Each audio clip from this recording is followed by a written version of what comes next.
Fala aí pessoal, beleza? Iniciando mais um acompanhamento mensal, vamos falar sobre o BCFF11, mais um mês acompanhando esse FOF. O FOF que vocês sabem, eu não sou muito fã, mas tem muito cotista, né? Então é importante sempre trazer, principalmente esses fundos que tem muito cotista, até para fazer o acompanhamento. Vai ser um vídeo rápido porque não tem muito o que falar do nosso querido BCFF. Então vamos lá, mais um mês aqui acompanhando o FOF do BTG. Pessoal, aqui, assim como, eu não sei se o vídeo do BTLG saiu antes ou depois, o BTG, nos fundos onde ele administra, gerencia, ele está publicando o relatório agora sempre no final do mês.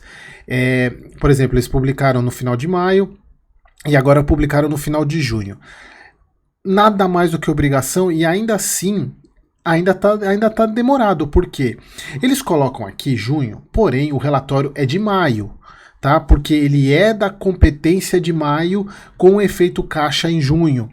Então, todas as DREs são de maio, assim como no BCFF, no BTLG também, só que eles estão colocando como junho aqui, como se fosse o relatório de junho, mas não é relatório de junho, tá, pessoal? É relatório de maio. E eles estão publicando no final de junho.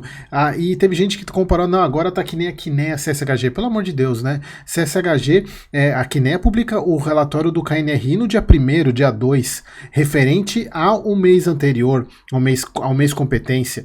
Já esse aqui demora o mês inteiro, então tudo bem, tá dentro do mês caixa, ótimo, mas assim, não comparem, tá? Ainda tá muito longe, e BTG não é junho, tá? É maio. Mas vamos lá. Então aqui, pessoal, um dos pontos que eu sempre gosto de trazer no BCFF é essa taxa exorbitante para um fundo de gestão passiva. Tá? Ele não é um fundo de gestão ativa, há muito tempo ele não é um fundo de gestão ativa, e para mim não faz o menor sentido ter uma taxa de praticamente 1,30% ao mês, muito maior que muito fundo de gestão ativa, e não faz o menor sentido para mim. Pagou 70 centavos agora em junho, lembrando, ele é referente ao mês competência maio, tá? Caiu bastante em relação ao mês passado, abriu mais o buraco em termos de valor de mercado, valor patrimonial, e aqui eu falo para vocês, eu vejo isso como positivo para FOF. Para valer a pena, na minha visão, tem que estar com um desconto muito considerável FOF para poder valer o investimento, e que é investimento tático, não é investimento de carrego. Isso na minha visão do Eric, tá? Alguns analistas amigos meus discordam disso, mas também ainda bem que discordam, né? Então ele está com esse desconto, rendimento 70 centavos, manteve o mesmo rendimento do mês passado, cresceu um pouquinho a base de cotistas do mês passado, acho que era 352, é muito cotista. Então por isso que eu tenho que trazer isso para vocês, né? É muito importante. Fundo imobiliário, acho que ele diminuiu, aumentou ele estava com 72, agora com 73, mas não tem como a gente saber porque aquele mapa são de 3 meses atrás. Então aqui, pessoal, a parte de mensagem, somente a questão do pagamento de 70 centavos, aqui é toda a parte que a gente já sabe, né? Então não tem muito o que falar sobre a parte de mensagem macro. Aqui é aquela forçação de barra que todo FOF faz, que é o potencial de valorização que eles, na cabeça deles, acreditam, dizendo que o fundo ele está com deságio, o FOF está com deságio em relação ao seu valor patrimonial, e os fundos que tem dentro dele também estão com deságio. Então ele considera o valor patrimonial do fundo e do próprio ativo dentro dele, dos ativos dentro dele. Então valorizando o que tem dentro dele, valorizando mais o próprio FOF, eles enxergam uma valorização de 21,9%. Para mim é uma forçação de barra total, mas todo FOF faz isso, e isso daqui, obviamente, é o nosso querido viés de framing, né? Bom, aqui a questão do resultado, a gente vê que ele se transformou numa gestão passivona desde 2021.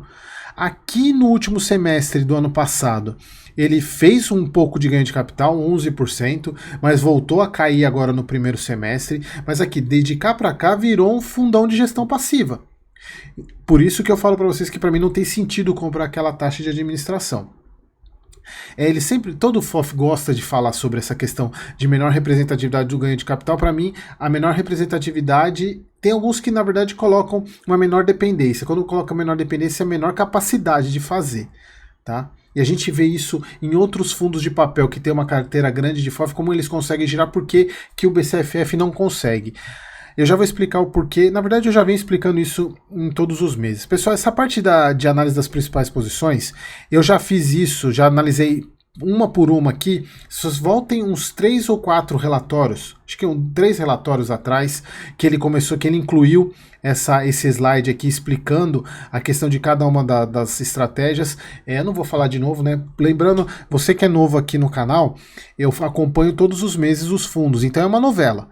Não dá para eu ficar voltando e explicando tudo de novo, senão os vídeos ficam enormes e repetitivos. Então a ideia é, volte, tem a playlist aqui, é só voltar no BCFF, você vai entender cada uma desses ativos aqui que ele coloca como sendo as maiores posições do BCFF. Pessoal, aqui está a grande causa do fundo não conseguir fazer o ganho de capital. São 2 motivos. O primeiro, grande porcentagem de fundo de CRI, e isso faz com que, lembrando, todo fundo de CRI, pessoal, ele sempre tende a ir sobre P1. Então, ele é mais difícil de você fazer ganho de capital do que, por exemplo, com tijolo. E o outro ponto são fundos muito antigos. Como são fundos muito antigos, ele tem preços altos de compra. E para ele fazer ganho de capital, ele precisa estar com o mercado muito bom. Então ele não comprou fundos agora, nessa baixa. Ele vem carregando o fundo de lá de trás. Então é mais difícil para ele fazer ganho de capital, porque na verdade ele vender ele vai ter prejuízo. Então é difícil para o BCFF fundos mais antigos, FOFs mais antigos, que vem carregando as posições. É difícil de fazer ganho de capital mesmo, mas assim, se a gestão quisesse, ela poderia. Eu só acho que é uma gestão muito passiva para cobrar tanto de taxa. Então, entrando aqui no resultado, pessoal, olha só, ele, como eu já falei para vocês, distribuiu 70 centavos. O resultado desse mês foi 0,7. Um pouquinho acima do que foi distribuído. Ele fala aqui, ó, ligeiramente superior em relação ao mês anterior, devido principalmente ao maior resultado da inflação, IPCA de março 16 versus abril 38. Então, pessoal, isso aqui é importante porque nós estamos falando do mês competência maio para pagamento em junho. Então, o mês passado ele pegou o pagamento de março em relação a fevereiro, então por isso que teve uma queda. Então a gente pode ver aqui nitidamente, né? A gente vê o março, que esse aqui teve o componente fevereiro, aqui já teve o componente março e aqui é o componente abril. Mas é muito pouca diferença, né? Então, e ele até coloca aqui em aumento em linha de ganho de capital do fundo, pouca coisa, acho que foi 1 centavo só. Aí eles colocam aqui também, ó, dada a resiliência da carteira, teve um comportamento muito similar ao mês anterior. Como é uma carteira antiga, então para ter um efeito grande, as movimentações precisam ser grandes também. Aqui a posição, como eu falei para vocês, não tem como a gente saber, porque tem 3 meses de defasagem, a gente não sabe, a gente tem que ficar acompanhando mês a mês para poder ver o que foi de 3 meses atrás, então não faz muito sentido isso, né? Bom, aqui é aquela parte de imposto de renda que eu venho falando para vocês já desde o começo, que ele tem algumas recebimento de aferição de pedido de restituição de imposto de renda, que dá mais ou menos 3 centavos por cota. E é isso, pessoal. Aqui a gente vê... Aqui é um ponto muito importante para vocês verem o quanto que o ganho de capital é importante. Aqui, pessoal, reserva de contingência, ou seja, ele está usando reserva. Todos os meses negativo. Todos os meses negativo. Olha só o mês que ele teve mais negativo. O mês que ele gerou menos ganho de capital. E aqui é o mês que ele teve maior ganho de capital, olha quanto ele teve que usar de reserva. Mesmo assim, teve que usar. Então, pessoal, não tem como o fundo não ter ganho de capital para ele manter o resultado. Não tem como. Eu venho falando isso em todos os vídeos de FOF. Não tem como o FOF gerar resultado sem ganho de capital. Diferentemente de outros tipos de ativo que funcionam com recorrente, porque o ganho de capital é um resultado não recorrente em um fundo de um FOF, porque o FOF é trabalhar com os FOFs e ter o rendimento deles. O venda não é um recorrente, mas no caso precisa ser, porque não traz resultado no longo prazo. Beleza, pessoal? Então era isso que eu queria falar para vocês. Encerrado o vídeo do BCFF, mais um mês acompanhando aqui, e final do mês que vem tem outro, lembrando que é maio, tá? Aquele abraço.